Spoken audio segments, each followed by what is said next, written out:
Ooh, what's going on, guys? BouseFeenux here, and at the ass crack of dawn this morning, I waited through 2 hours of a Japanese dev stream to bring you today's news updates on Monster Hunter World. So, let's back up. Today, Capcom hosted a live stream to showcase all of the new content coming to Monster Hunter this spring. We'll get into all that in detail, but from a bird's eye view, we're looking at the Deviljho release date and gameplay, nerfs and buffs to pretty much every weapon on the roster, new character crossover armors and weapons, and some quality of life fixes. We're also getting a new major event, so let's talk about that first. This is the Spring Blossom Fest coming to us on April 6th. The Gathering Hub is being redecorated, as you can see here, and with that, we'll be getting most of the previous event quests unlocked and a bunch of Easter-themed goodies, including, but not limited to, 2 lucky vouchers per login bonus. Aside from that, I'm not really sure what else is coming, seeing as I don't speak Japanese, and the cards they showed that actually had English on them had very limited information. I'm trying, guys, I'm sorry. Maybe I need to watch more anime so I can become more powerful and understand Japanese or something. I don't know. Anyway, aside from the spring event, we're also getting a sexy new greatsword, which you can see here. I'm not too sure about the stats on this monster, but the rocket-powered charge effect on it is pretty badass. I almost feel like that should be a mechanic for every greatsword. It kind of fits in with the weird technology in Monster Hunter, and it would kind of explain why you're able to hit so hard with it. Moving on though, there are 2 new crossover events coming to the game. First, as we saw yesterday, they are planning on releasing a Devil May Cry crossover skin where you can play as Dante, and Alastair, his sword is a dope-ass, clean-looking charge blade.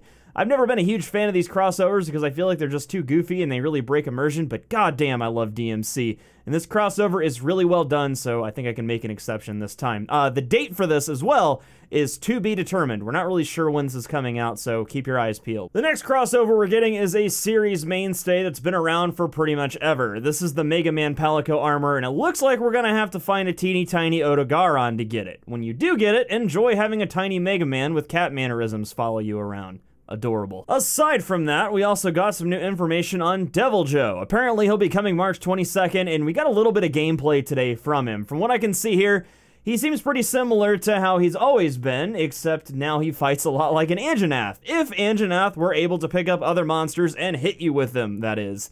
Also, if you're curious, in this footage I have here from the dev stream, that's the Deviljho armor and the Deviljho greatsword. And one last thing! Stop getting pissy with me about how I pronounce his name, damn it. I've heard like 3 different ways to say it, and at this point, I don't even know what's correct anymore. But anyway, the last thing I wanted to take a look at were the coming changes to weapons in this game. First up, we got the greatsword. It seems a little silly, but pretty much every charge slash is getting a damage buff, and honestly, I feel like greatsword kinda needed it. I've been noticing that I've gotten some sword and shield hits that do more damage than a charged greatsword slash, so it's nice to see these getting a damage boost. Next, Bo is getting a couple of bug fixes. There's no real nerf or buff here, and I'm gonna try to get through these cards a little quickly, so feel free to pause the video if you need to take a closer look at the text on these. Otherwise, this video is gonna take all day. Anyway, as you can see here, the bow guns are gonna remain unchanged, and there's nothing new for these weapon classes.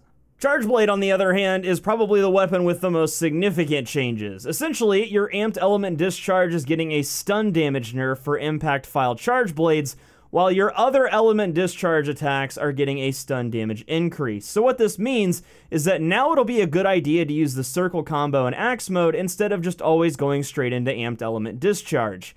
This is good because, damn, CB was way too powerful and could get stuns easier and almost more consistently than a hammer in some cases, without you even needing to land the initial amped attack on the monster's head. I love Charge Blade as much as the next guy, but honestly, it was way too powerful, and I saw this coming a mile away after they nerfed slashing ammo on bow guns, and honestly, I don't really see this as a nerf per se. I just see it as a forced change to playstyle, so it'll be interesting to see how this kind of changes the meta. But since we're on the topic of stuns, let's talk about Hammer. It's getting a pretty sizable buff to its charged attacks. The stun values for the Tier 2 and Tier 3 charge attacks are getting stun value increases. I can't wait to see what this is gonna be like, especially with KO gems. Ridiculous.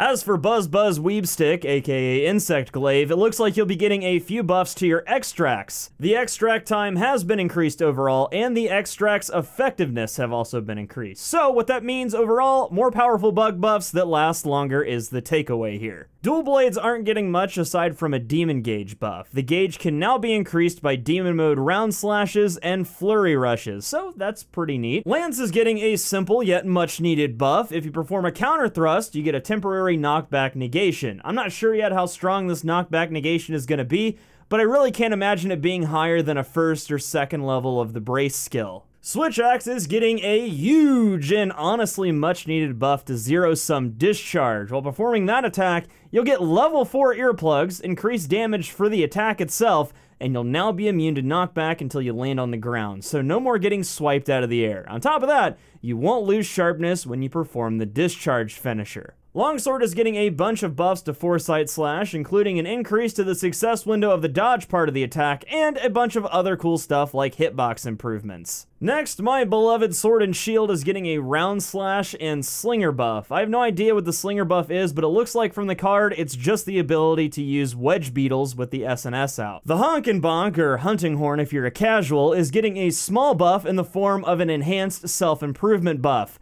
When you encore this song, you'll now get an attack boost in addition to the Mind's Eye skill. This is super powerful. And last on the list for weapon changes, the Gun Lance is getting a hefty damage boost to Worm State Cannon and Wyvern's Fire. If these are significant, it might change the way Gun Lance is used for a lot of its optimal combos. We'll have to see how this one plays out. As for general quality of life changes, you can rejoice now because griefing has been dealt with. At quest end, when you're carving, you'll now be immune to knockback.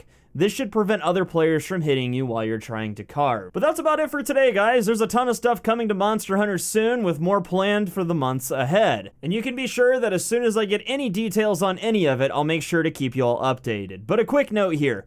Do not expect a new monster every month. I'm seeing a lot of stuff around the forums and Reddit, as well as various YouTube comment sections with people saying we're going to get a new monster every month. And while that'd be nice, I wouldn't get your hopes up. Capcom is working pretty fast to get new stuff into this game, but the high quality assets in Monster Hunter World take a lot longer to finish than what we've seen in previous titles. We have a saying here in the US, don't count your chickens before they hatch, so just keep that in mind. Anyway, if you found this video helpful, don't forget to leave a like down below, and if you're new here, don't forget to subscribe so that you never miss a new video. Also, if you're looking for new hunting buddies, or you just need help with the game, join my Discord by using the link in the description below. Until next time though, I'm BouseFeenux, I'll see you at the next one, and as always, thank you so much for watching.